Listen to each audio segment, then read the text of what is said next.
Welcome to special analysis. నేను రమా మండవా. ఈ రోజు మనం అనాలిసిస్ లో చూసినట్లయితే మనం తీసుకోబోతున్న టాపిక్ ఏంటంటే ఏపీ ఎన్నికల మీద మొత్తం దేశవ్యాప్తంగా అన్ని మెజారిటీ రాష్ట్రాల్లో ఎన్నికలు జరిగినప్పటికీ ఏపీ మీద ఎక్కువగా ఫోకస్ అయింది. ఎందుకంటే ఏపీలో ఒక టగ్ ఆఫ్ వార్ కి పొలిటికల్ సినారియో వేదికైందని మనం చెప్పుకోవాలి. ఒకవైపు జగన్మోహన్ రెడ్డి అదే ధీమాతో వైఎస్ఆర్సీపీ పేరుతో ఆయన సోలోగా వెళ్లే ప్రయత్నం చేశారు. అదేవిధంగా ఇటువైపు చూసినట్లయితే ప్రధాన ప్రతిపక్ష పార్టీలుగా ఉన్న అటు టీడీపీ కావచ్చు, ఇటు జనసేన అండ్ దెన్ బీజేపీ కూడా నోటా కూడా ఓట్లు లేని బీజేపీ కూడా టీడీపీతో జత కట్టింది. అంతకంటే ముందుగానే పవన్ కళ్యాణ్ టీడీపీతో జత కట్టారు చంద్రబాబు నాయుడు అరెస్ట్ అయిన క్రమంలో. సో ఈ మూడు పార్టీలు కలిసి ఒక కూటమిగా ఏర్పడి ఈ రోజు ఎన్నికల్ని ఫేస్ చేసే ప్రయత్నం చేశాయి. అయితే మొన్నటికి మొన్న మనం చూసాం, ఒక 4 రోజుల ముందే ఎగ్జిట్ పోల్స్ అన్ని కూడా వచ్చాయి. దేశవ్యాప్తంగా కావచ్చు, రాష్ట్రాల వారీగా కావచ్చు, మెజారిటీ ఎగ్జిట్ పోల్స్ ఏపీలో కూటమిదే అధికారం అని కూడా స్పష్టం చేస్తూ వచ్చాయి. 1-2 సర్వేలు తప్ప మాక్సిమం ఎగ్జిట్ పోల్స్ లో కూటమి వైపే మొగ్గు చూపాయి.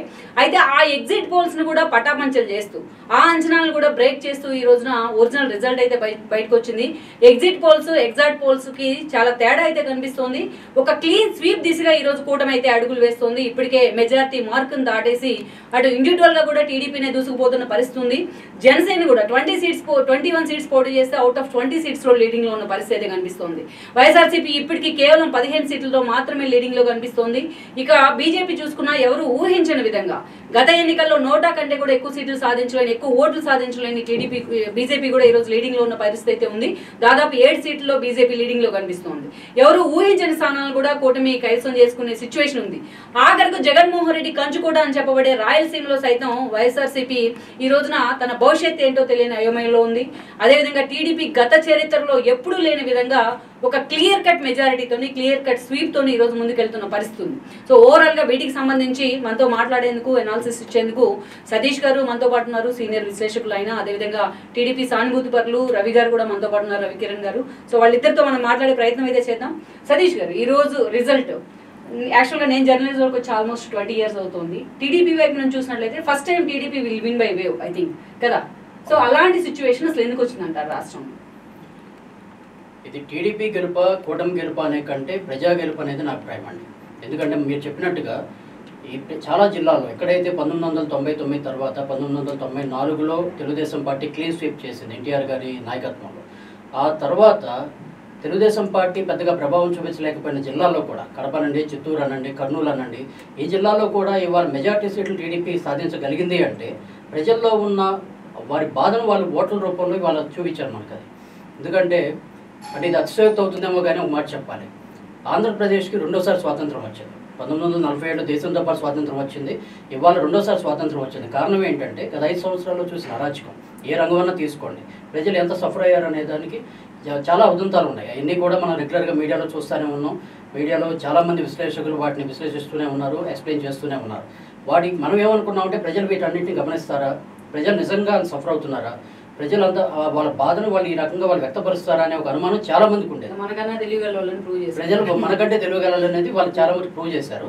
ఇంకోటి ఏంటంటే తెలుగుదేశం పార్టీ ఆత్మస్థైర్యాన్ని ఇక్కడ మనం ఖచ్చితంగా మాట్లాడుకోవాలి. 23 సీట్లే 2019 ఎలక్షన్లో ఇచ్చినా కూడా 40 సంవత్సరాల చరిత్ర ఉన్న పార్టీకి, అంత యంత్రాంగం ఉన్న పార్టీకి, అంతమంది కార్యకర్తల బలం ఉన్న పార్టీకి ఎక్కడా కూడా ఆత్మస్థైర్యం కోల్పోకుండా అన్ని స్థాయిలో కూడా తెలుగుదేశం పార్టీ క్యాడర్ చాలా అద్భుతంగా పనిచేశారు. ప్రతి విషయం మీద వాళ్ళు పోరాటం చేశారు. తర్వాత పవన్ కళ్యాణ్ గారు జాయిన్ అవడం జరిగింది. సో ఈ కూటమి ఏదైతే ఉందో వాళ్ళు చేసిన పోరాటం ఫలితమే ఇవాళ ప్రజలు ఇచ్చిన తీర్పు. స్పష్టంగా కదా మనం చూసినట్లయితే అవునండి. ఇప్పుడు మీకు మంగళగిరి లాంటి సీట్ అది యాక్చువల్గా టీడీపీ సీట్ కాదు, అది మనకి అందరికి తెలిసిందే. సో అలాంటి మంగళగిరిలో కూడా ఈ రోజు లోకేష్ గారు స్పష్టమైన స్వీప్ దిశగా వెళ్తూ ఉన్నారు. గతంలో ఎప్పుడు లేని మెజార్టీ రాని సీట్ కూడా అది టీడీపీ కూడా ఒకసారి లెఫ్ట్ పార్టీలతో అలయన్స్ ఫామ్ అయ్యారు అంతే. సో అలాంటి సీట్లో కూడా ఈ రోజు ఎంత క్లియర్ కట్ మెజారిటీ కనిపిస్తుందండి. సీట్లు గెలవడం వేరు సతీష్ గారు, ఆ మెజారిటీస్ చూసినట్లయితే మీరు ఎలా చేస్తారు? ఇప్పుడు మీరే చెప్పారు, ఇప్పుడు గెలవని సీట్ అన్నారు మంగళగిరి. ఇందాక నేను పాయింట్ చెప్పాను, ఎక్కడా కూడా ఆత్మస్థైర్యం కోల్పోకుండా అనేది దానికి లోకేష్ గారికి పర్ఫెక్ట్గా అప్లై అవుతుంది. ఎందుకంటే మంగళగిరి మనకు తెలుగుదేశం పార్టీకి మంగళగిరి సేఫ్ సీట్ కాదు, అందరికీ తెలిసిన విషయం అది. అయినా కూడా ఆయన ఫస్ట్ టైమే మంగళగిరిని ఎన్నుకొని ఆయన రిస్క్ తీసుకున్నారు. ఆ రిస్క్ ఫలించలేదు. అయినా కూడా ఆయన సేఫ్ సీట్ వెళ్ళాలని చెప్పి చాలామంది సజెస్ట్ చేశారు అనేది మాకు తెలుసు, సేఫ్ సీట్ తీసుకోండి అని చెప్పేసి. కానీ ఆయన ఎక్కడా కూడా బ్యాక్ స్టెప్ వేయాలి. 7 సంవత్సరాలు మంగళగిరి కాన్స్టిట్యున్సీలో అన్ని స్థాయిలో పనిచేశారు. ఆయన యంత్రాంగాన్ని మెరుగుపరుచుకున్నారు, కార్యకర్తలు మెరుగుపరుచుకున్నారు. అన్ని స్థాయిలో పనిచేసి వాళ్ళు అక్కడ అద్భుతమైన విజయం లోకేష్ గారు సాధించబోతున్నారు. అండ్ ఈ విజయం చరిత్రలో బెంచ్ మార్క్గా నిలిచిపోతుంది. ఎందుకంటే ఇప్పుడు బలం ఉన్న చోట గెలవడం వేరండి. ఇప్పుడు నేను కంపేర్ చేస్తాను అనుకోవద్దు. ఇప్పుడు వైసీపీ నాయకులను తీసుకోండి, చాలా చోట్ల వాళ్ళ సీట్లు దాటి వాళ్ళు బయటకు రాలేదు. లోకేష్ ఇప్పుడు జగన్మోహన్ రెడ్డి గారు పులివెందుల వాళ్ళ సమాజం వర్గం ఎక్కువ ఉన్న చోటే ఇప్పుడు జగన్మోహన్ రెడ్డి గారిని పులివెందులు దాటి రమ్మంటే ఆయన కడప జిల్లాలో ఇంకో సీటు రాయచోటో 10,000 ఇంకో సీట్ తీసుకుంటారు తప్పితే అది దాటి అయితే బయటకు రాలేదు. ప్రకాశం జిల్లాకు వచ్చి పోటీ చేయలేరు. సో ఇది జిల్లా కూడా కాదు, చిత్తూరు జిల్లా పోదాం యాక్చువల్గా చెప్పాలి అంటే. సో కానీ ఆయన మంగళగిరి వచ్చి ఆయన ప్రాంతంలో ఆయన సీట్ ఎంచుకుని ఆయన కంటెస్ట్ చేశారు. ఒకసారి ఓడిపోయవచ్చు, అది వేరే విషయం. ఓడిపోవడం అనేది దానికి రకరకాల కారణాలు ఉంటాయి అక్కడ. బట్ ఇవాళ అదే సీట్లో ఆయన కంటిన్యూగా ఆయన ఫైట్ చేస్తున్న వచ్చారు, అదే సీటు వాళ్ళు గెలుచుకుంటున్నారు. కానీ ఎస్పెషల్ ఇక్కడ ఒకటి చూసినట్టు స్వింగ్ ఉదయం నుంచి వస్తున్న ట్రెండ్స్లో మనం చూస్తే మంత్రులు అండి, ఒక నాని కావచ్చు, ఒక రోజా కావచ్చు, హూ ఎవరు నాట్ ఎవరు అందరూ కూడా ఎక్సెప్ట్ బొత్స ఫస్ట్ లీడింగ్లో ఉన్నట్టున్నారు. కానీ మళ్ళీ ఇప్పుడు ఆయన కూడా వెనుకబట్టున్నారు. ఆల్మోస్ట్ జగన్మోహన్ రెడ్డి క్యాబినెట్ మొత్తం కూడా ఈ రోజు వెనకంజలో ఉంది ఎక్సెప్ట్ జగన్మోహన్ రెడ్డి. అదేలా సాధ్యమైంది అంటే ఇక్కడ మనం వ్యక్తిగతంగా చూడకూడదండి. ప్రజలు బాటమ్ లైన్ ఏంటంటే వైసీపీని వద్దనుకున్నారు. అక్కడ మంత్రుల, ఇంకో నాయకుల, ఫేవరెట్ నాయకుల, ఇంకొకరు అనేది కాదండి. ఉదాహరణకి ఇందాక చూసిన రిజల్ట్స్ ప్రకారం పెద్దిరెడ్డి గారు కూడా ట్రైలింగ్లో ఉన్నారు. యాక్చువల్గా మొదటి నుంచి వైసీపీ పక్కా గెలుస్తుందన్న సీట్లో కూడా, అంటే సర్వేర్ కూటమికి ఫేవర్గా వచ్చిన వైసీపీ గెలిచే సీట్లలో పక్కా గెలుస్తుందన్న సీటు పొంగనూరు అని చెప్పి జర్నలిస్టులు రాజంపేట ఎంపీ సీట్ అని పక్కా గెలుస్తారు, అది ఎక్కడికి పోవనేది. అంటే అక్కడ కూడా వైసీపీ ట్రైలింగ్లోకి వెళ్ళిందంటే అర్థం ఏంటంటే ఓవరాల్గా ప్రజలు వద్దనుకున్నారు వైసీపీ. ఎందుకు వద్దనుకున్నారు అనే దానికి ఇందాక నేను చెప్పిన కారణాలే కారణం. గత 5 సంవత్సరాల్లో వాళ్ళు చూసిన అరాచకం కానీ, అనేక సందర్భాల్లో ప్రభుత్వాన్ని అప్రోచ్ చేయనప్పుడు ప్రభుత్వం పట్టించుకోకపోవడం కానీ, ప్రజల్ని అనేక ఏ రంగాలని ఎక్కడెక్కడ ఏం జరిగింది అనేది అందరికీ తెలుసు ఆ విషయం. సో వాటి గురించి మనం విశ్లేషించుకోవాల్సిన అవసరం లేదు. సింపుల్ ఏంటంటే వైసీపీని వద్దనుకున్నారు. బాటమ్ లైన్ ఏంటంటే అది.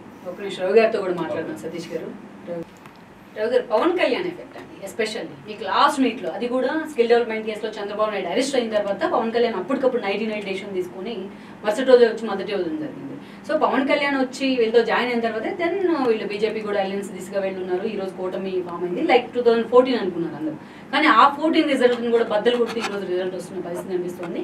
ఈ టోటల్ ఎపిసోడ్లో లీడ్ తీసుకున్న పవన్ కళ్యాణ్ ప్రభావం ఎంత ఉందంటారు? ఇంకా ముందుగా జై తెలుగుదేశం, జై చంద్రబాబు నాయుడు, జై అండి. మీరు అన్నది కరెక్టేనండి రమాదేవి గారు. ఈ ఎంటైర్ సెనారియోలో Pawan Kalyan is the man of the match. యాక్చువల్గా పవన్ కళ్యాణ్ ఒక అడుగు వెనక్కి వేసి 100 అడుగులు ముందుకేసిన చరిత్ర ఇది. చెప్పినట్టు ఎక్కడ తగ్గాలో నెగ్గాలో తెలిసింది అన్నట్టు అది పర్ఫెక్ట్గా సింక్ అయిందండి పవన్ కళ్యాణ్. అసలు ఇందులో ప్రత్యేకంగా చెప్పుకోవాల్సింది కాపు సోదరుల ఓటు. చరిత్ర చూసుకుంటే కనుక రంగా గొడవ తర్వాత కాపులు, కమ్మలు వేరు చేసింది సమాజం, చేయబడ్డారు ఈ సమాజం. తర్వాత రంగా కుమారుడైన రాధా గారు ఆ విభేదాలన్నీ పక్కన పెట్టి ఆయన ఒక సోషల్ వెల్ఫేర్ లాగా కొంచెం కలుపుకుంటా పోయారు. అదొక మంచి సంకేతం.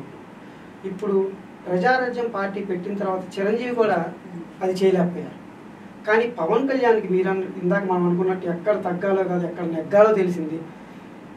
ఆయనకి అర్జునుడికి కృష్ణుడు తోడైతే ఏమవుతుంది? మహాభారత కురుక్షేత్రంలో అంతిమంగా పాండవులకే విజయం సాధిస్తారు. అలా పవన్ కళ్యాణ్ గారికి చంద్రబాబు నాయుడు గారు తోడయ్యారు, వెంట ఉండి చేయి పట్టుకొని నడిపించారు.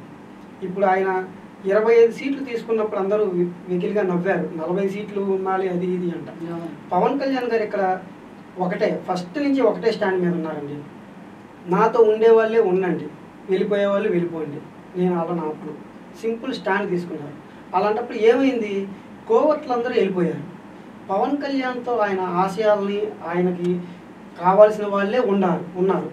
ఆటోమేటిక్గా అలాంటప్పుడు ఏమవుతుంది? Consolidation, vote of vote transformation పాలు నీళ్ళలాగా కలిసిపోయినాయండి. మీరు కాపులు అవ్వండి, కమ్మాళ్ళు అవ్వండి, ఇద్దరు కలిపి అక్కడ ఎక్కడైతే ఉన్నాయో అసలు ఒక్క సీటు కూడా పోనివ్వకుండా, ఒక్క ఓటు కూడా పోనివ్వకుండా ఇద్దరు కలిసి గుద్దేశారు అంతే. ఇది మీరు సైలెంట్ ఓటింగ్ అని చెప్పేసి అంటున్నారు. సైలెంట్ ఓటింగ్ కాదండి, ఇది వైలెంట్ ఓటింగ్.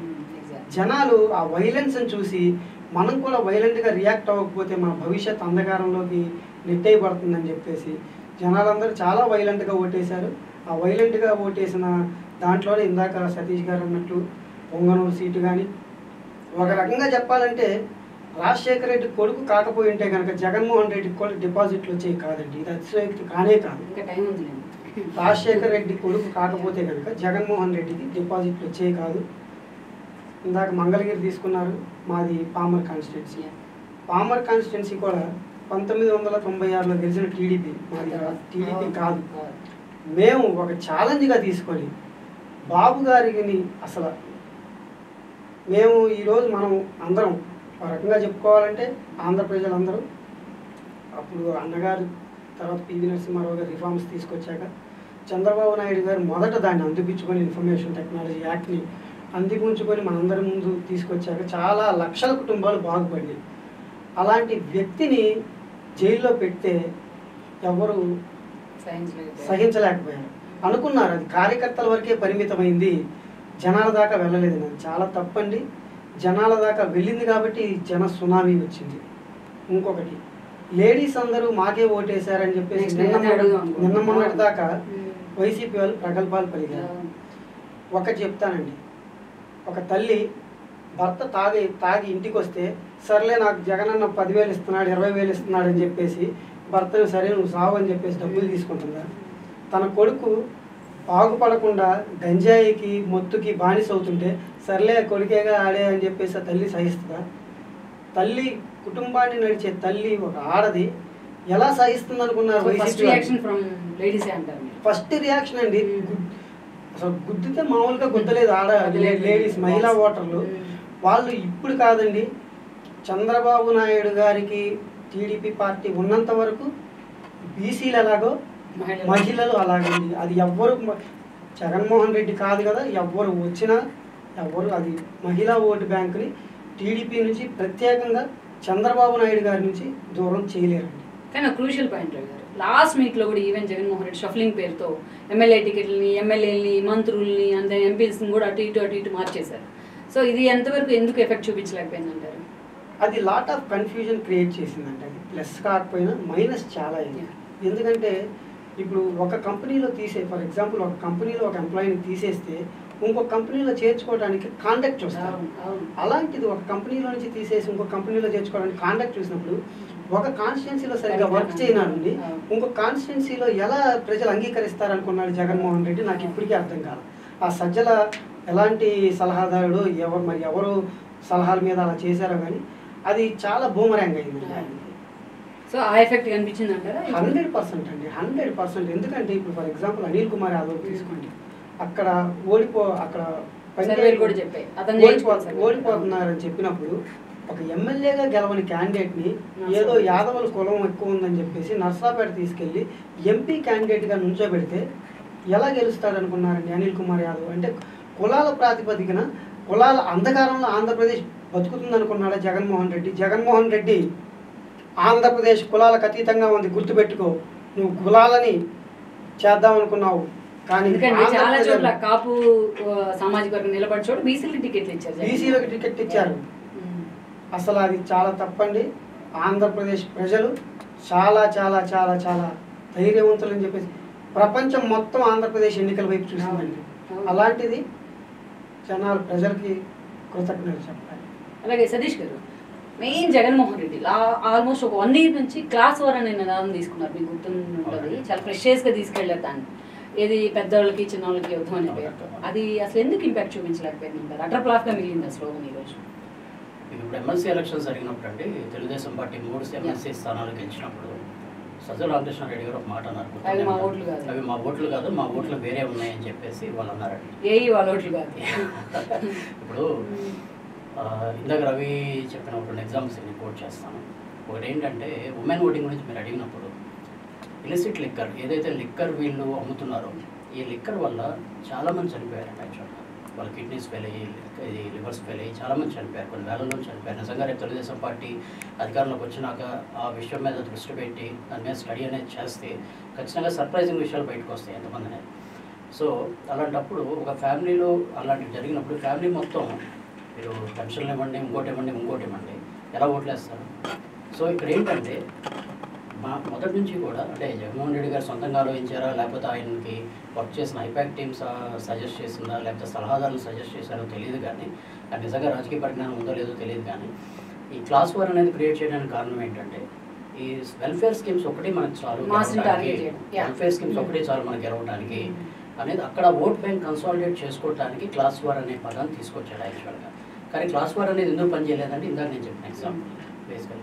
అండ్ రెండోది వెల్ఫేర్ స్కీమ్స్ అనేది అంటే వాళ్ళు ఏమనుకున్నారంటే వెల్ఫేర్ స్కీమ్స్ ఒకటే చాలు, కానీ రాష్ట్రంలో చాలా సమస్యలు ఉన్నాయి. ఈ సమస్యలకి చాలామంది విక్టిమైజ్ అవుతారు. ఆ విక్టిమైజ్ అయ్యే వాళ్ళు కూడా ఈ వెల్ఫేర్ స్కీమ్ బెనిఫిషరీస్ ఉంటారు ఖచ్చితంగా. ఇప్పుడు ఎవరో ఒక బీసీల కుర్రాన్ని తీసుకోండి, అతను చదువుకున్నాడు, ఉద్యోగం లేదు, ఎన్నాళ్ళు ఖాళీగా ఉంటాడు ఫర్ ఎగ్జాంపుల్. అంటే వాళ్ళు వెల్ఫేర్ స్కీమ్స్ వస్తున్నాయి కాబట్టి వాళ్ళు ఓట్లేసేస్తారు. అది అందరికీ అప్లై అవుతుంది కదా, వెల్ఫేర్ స్కీమ్స్లో ఉన్న అన్ని క్యాస్ట్ వాళ్ళకి అప్లై అవుతుంది ఇక్కడ యాక్చువల్గా. మీరు అన్నట్టు ఒక బల్క్ ఎగ్జాంపుల్ అండి అది. ఇది పట్టభద్రుల ఎమ్మెల్సీ ఎన్నికలు అనేది అవును. ఏ సర్వే సంస్థ కూడా అంత బల్క్ శాంపిల్ తీయలేదు, Bulk sample ఎందుకంటే 11 డిస్ట్రిక్ట్స్ ని కవర్ చేస్తూ జరిగినాయి. ఎగ్జాక్ట్లీ. అంటే ఇప్పుడు వాళ్ళలో వెల్ఫేర్ స్కీమ్స్ బెనిఫిషరీస్ లేదా, Yeah. వాళ్ళు ఎవరికి వేసారు ఓట్లు? రాయలసీమ కూడా టీడీపీ గెలిచింది కదా, దాని నుంచి కూడా వాళ్ళు నేర్చుకోలేకపోయారు యాక్చువల్గా.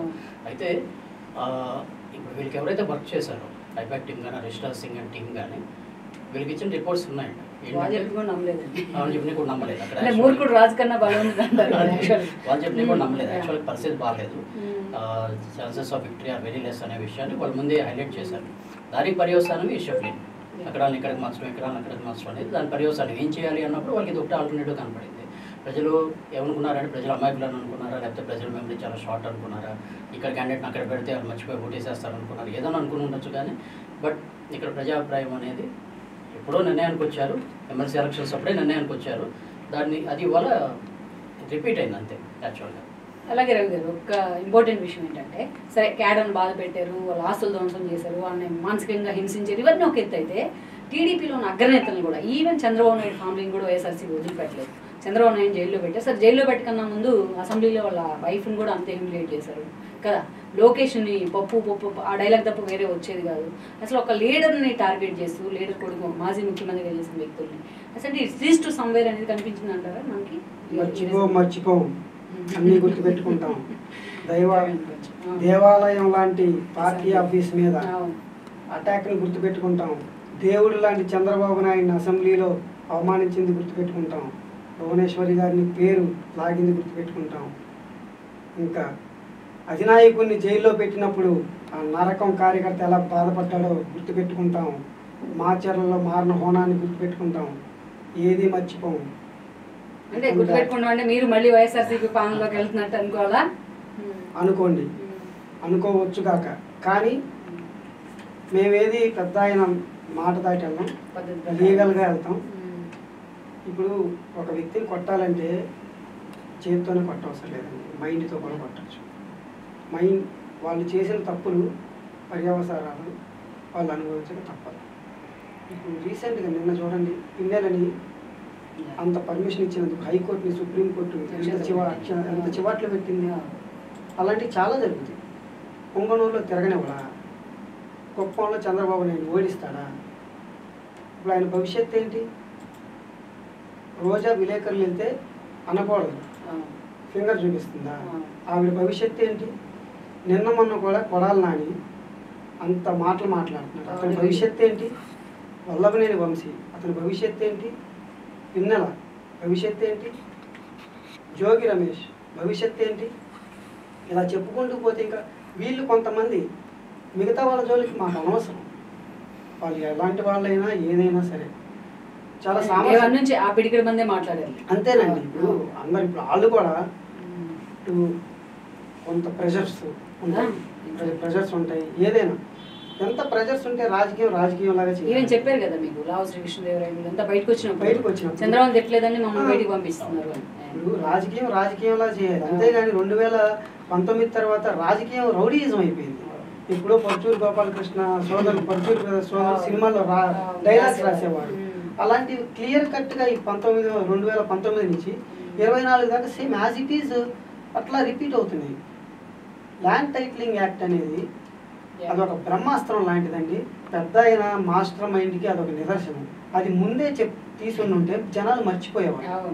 కరెక్ట్గా ఎలక్షన్స్కి 1 వీక్ 10 days ముందు బ్రహ్మాస్త్రం లాగా తీశారు. ఆ ల్యాండ్ టైటిలింగ్ యాక్ట్ అనేది చాలా బాగా వెళ్ళిందండి. భయపడ్డారు. ఇందాక మీరు క్లాస్ వార్ పూర్ వార్ అన్నారు. ఆ క్లాస్ వార్ 100 ఎకరాలు ఉన్నవాడికి ఏమీ కాదు, ఏ గవర్నమెంట్ వచ్చినా ఏమీ కాదు, మరి ఏదైనా చేయించుకోగలరు.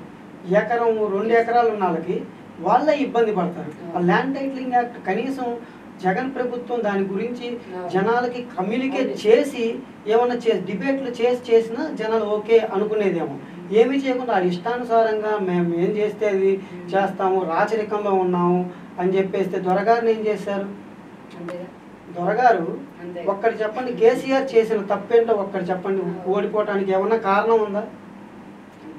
ఇక్కడ ఉన్న ఆంధ్ర వాళ్ళు సెటిలర్స్ అని చెప్పుకునే వాళ్ళు కూడా జగన్ చాలా సెక్యూర్డ్ గా ఉన్నా అని చెప్తూ అసలు మీరు అనుకుంటున్నారు సెటిలర్స్ అని. సెటిలర్స్ కాదండి, కేసీఆర్ ని ఓడించింది తెలంగాణ ప్రజలు ఓడించారు. ఒక సింపుల్ ఎగ్జాంపుల్ చెప్తా. దసరా రోజు ముందు రోజు మా ఫ్రెండ్ ఒక వికారాబాద్లో ఫామ్ హౌస్ ఉందంటే వెళ్తుంటే పూలు అమ్ముతుంటే అక్కడ తోటలు ఉంటాయి, బంతి పూల తీసుకుంటా. నేనన్నా ఏమయ్యా ఎంత ఉంది ఎకరం అంటే 2 కోట్లు ఉందంటే, ఏం 2 కోట్లు అండి, 4 కోట్లు ఉందన్న. అయితే దొరగారికే కదా ఓటేస్తామంటే నా బొచ్చులో గడేస్తాడండి దొరగారు. ఇలాగే అన్నాడు, నా బొచ్చులో గడేస్తాడండి అతనికి ఓటు అన్నాడు. ఏంటి దసరా అప్పుడు ఇంకప్పుడు నోటిఫికేషన్ తెలంగాణ అదేంటి 20 లక్షలు లేని పొలం 4 కోట్లు అంటున్నావు అంటే, 4 కోట్లు అయితే ఏంటి సార్ పొలం అమ్ముకుంటామా? నేను ఎంసీఏ చేశానండి, ఉద్యోగం లేకుండా పూలు అమ్ముకుంటున్నాను. ఇన్ని ఫెసిలిటీస్ ఉండి ఇంత ఓపెన్ మార్కెట్ ఉన్న తెలంగాణ వ్యక్తే అలా మాట్లాడుతున్నాడంటే ఆంధ్రప్రదేశ్లోని నిరుద్యోగి యువత ఎలా ఉంటారండి? చంద్రబాబు నాయుడికి అగ్నికి ఆయువు తోడైతే, ఆయన పెద్ద ఒక మాట అన్నారు, ఫన్నీగా ఏదో ట్రోల్స్ చేశారు. అగ్నికి ఆయువు తోడైతే ఎలా వచ్చిందో పవన్ కళ్యాణ్కి చంద్రబాబు నాయుడు తోడయ్యాడు. యూత్ ఫాలోయింగ్ అంతా, యూత్ ఓటింగ్ అంతా అటు వెళ్ళిపోయింది. అంటే ఒక సీనియర్ ఐటీ ఎంప్లాయీగా చంద్రబాబు నాయుడు అరెస్ట్ తర్వాత మీ కమ్యూనిటీ మొత్తం, మీ కమ్యూనిటీ నిజంగా ఐటీ ఎంప్లాయీస్ అంతా మొత్తం రోడ్ మీదకి వచ్చి ప్రొటెస్ట్ చేసే ప్రయత్నం చేశారు. సో అది నిజంగా అది లీడ్ చేసిందంటారా? అది వన్ ఆఫ్ ది రీజన్ అంటారా ఈ రోజు ఎంత స్వీప్ చేయడానికి కారణం? 100% అండి, 100%. బిఫోర్ దట్ డెఫినెట్గా లోకేష్ పాదయాత్ర 100% బూస్ట్ ఇచ్చింది, 100% బూస్ట్ ఇచ్చింది. దానికి ముందు మహానాడు కావచ్చు, దానికి ముందు ఎలక్షన్స్ అండి, సతీష్ వచ్చేసాడు ఎమ్మెల్సీ. దానికి ముందు పంచాయతీ ఎలక్షన్స్, దానికి ముందు ఉద్యోగులందరూ విజయవాడని చుట్టుముట్టారు. ఏ రోజైతే ఆ ఉద్యోగులందరూ చుట్టుముట్టారో ఆ రోజు నుంచి ప్రారంభమైందండి జగన్మోహన్ రెడ్డి పతనం. తర్వాత ఒక్కొక్కటి తెలుసుకోవాలా. లెజెండ్ సినిమాలో మా బాలయ్య బాబు డైలాగ్ చెప్తాడు, బాలయ్య బాబు అప్పుడు చేసాము తెలుసుకోవాలా, ఇప్పుడు చెప్తాము తెలుసుకోవాలా అని చెప్పేసి చెప్తాడు. ఎన్ని అవకాశాలు ఇచ్చినా జగన్మోహన్ రెడ్డి తనకు తానే తవ్వుకున్న గోతులో పడ్డాడండి. సెల్ఫ్ గోల్ ఏమీ చేయకుండా ప్రశాంతంగా రాజశేఖర్ రెడ్డి లాగా గడిపేసిన ఈరోజు ఎలక్షన్ లేదండి. ఈరోజు ఎలక్షన్ మనం ఇంత మాట్లాడుకునే అవకాశం ఉండేది కాదు. కేవలం ఆయన ఈగో వల్ల చనిపోయాడు. ప్లస్ డెఫినెట్గా ఆ రోజు ఎంప్లాయీస్ చేసింది ప్రపంచం అంతా చూసింది. విప్రో సర్కిల్ కానీ, గచ్చిబౌలిలో కానీ, మెట్రోలో కానీ అన్నీ. ఆ మెట్రోలో వెళ్తుంటే మేము ర్యాలీకి పర్మిషన్ ఇవ్వమంటే కేటీఆర్ అన్న స్టేట్మెంట్ ఈ రోజు కూడా ట్రోల్ అవుతాను. అది ఇక్కడ వాళ్ళు ఓడిపోవడానికి కూడా వన్ ఆఫ్ ది రీజన్, డెఫినెట్గా one of the humiliating factor అండి. ఒక మనిషిని హ్యూమిలియేట్ చేస్తే అతన్ని ఆరాధించే వాళ్ళు బాధపడతారు. ఇప్పుడు నేను ఆయన ఆరాధిస్తున్నాను, నేను ఇంట్లో కూర్చొని బాధపడుతూ ఉంటాను. నా ఇంట్లో 10 మంది ఎంప్లాయీస్ ఉంటారు, నన్ను చూసి ఏంటి అయ్యారు ఇలా బాధపడుతున్నారు ఎందుకు అని చెప్పేసి వాళ్ళు ఆలోచించరా? ఆ ఆలోచన సైలెంట్ వేవ్ అనేది ఉంటుందండి. డెఫినెట్గా ఒక వ్యక్తిని హ్యూమిలియేట్ చేయకూడదు. అలాంటిది అంత క్యాపబిలిటీ, అంత క్యాలిబర్ ఉన్న లీడర్ని హ్యూమిలియేట్ చేస్తే ఆంధ్రప్రదేశ్ని అవమానించినట్టు ఫీల్ అయింది. ఆ రిజల్ట్ ఇప్పుడు కనిపించిందంట. సో ఫైనల్గా కంక్లూడ్ చేద్దాం సతీష్ గారు మీతోని.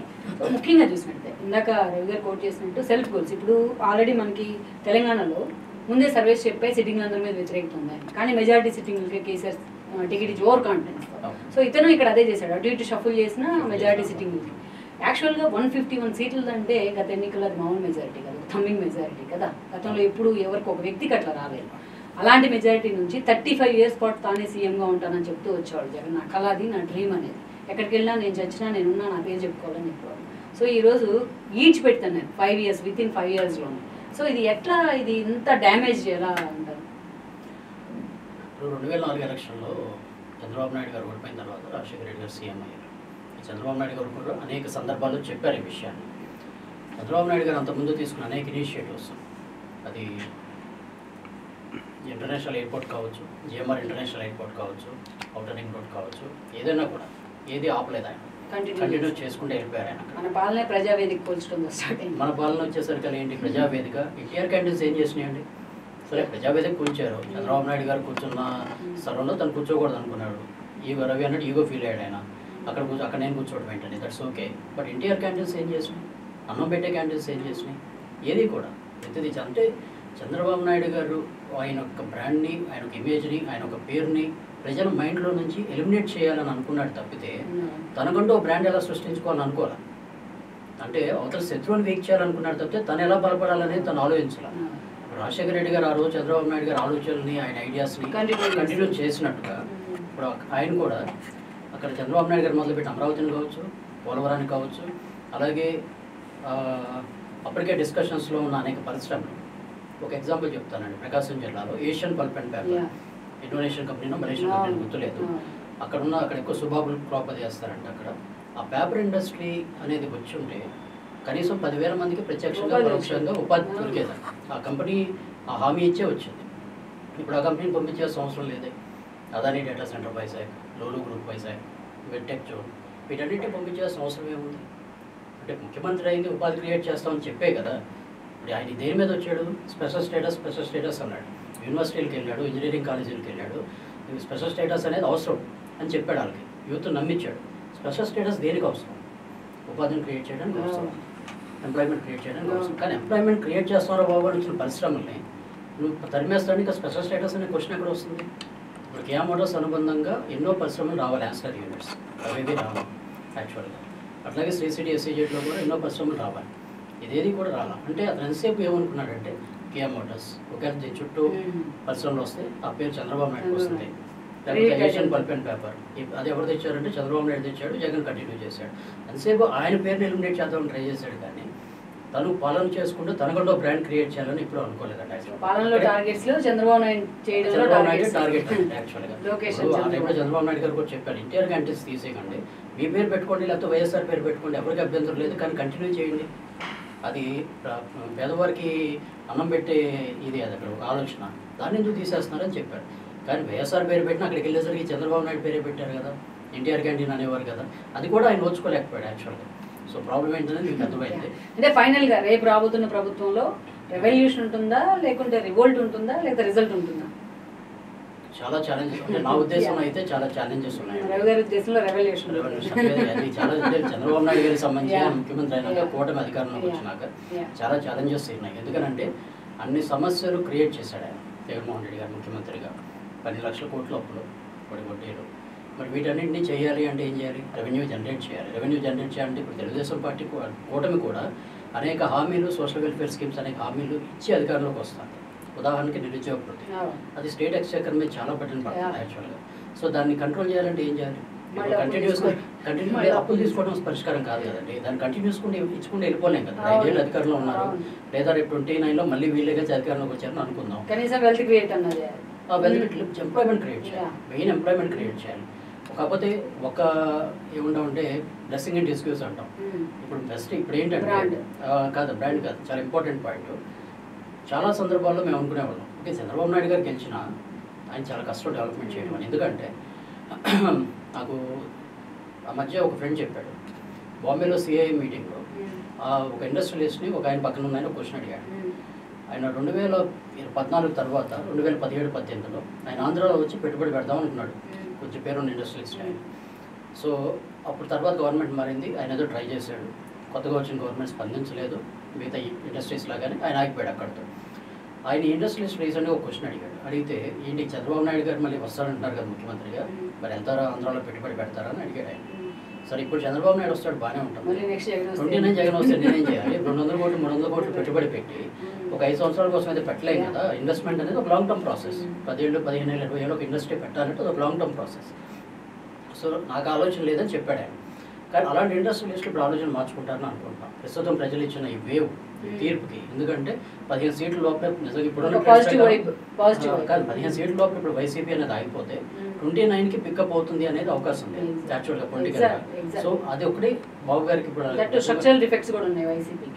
స్ట్రక్చరల్ డిఫెక్ట్స్ కూడా ఉన్నాయి దాంతో పాటు యాక్చువల్ అనేక సమస్యలు ఉన్నాయి వైసీపీ, కేసులు అని అవన్నీ చాలా ఉన్నాయి ఇష్యూస్ అక్కడ. సో ఆ ఎంప్లాయ్మెంట్ జనరేట్ చేయగలిగితే, ఫర్ ఎగ్జాంపుల్ ఇందాక నేను చెప్పినట్టుగా అన్ఎంప్లాయ్మెంట్ ఎలవెన్స్ ఏదైతే ఉందో ఆ బటన్ ద్వారా తగ్గించుకోగలుగుతారు. సో ఛాలెంజెస్ అన్నది అదే. నేను యాక్చువల్గా ఫస్ట్ ఇన్వెస్ట్మెంట్స్ తీసుకురావాలి. అప్పుడు ఎలా అయితే తీసుకొచ్చారో బాబు గారు మళ్ళీ ఇన్వెస్ట్మెంట్స్ తీసుకురావాలి, కంపెనీస్ తీసుకురావాలి.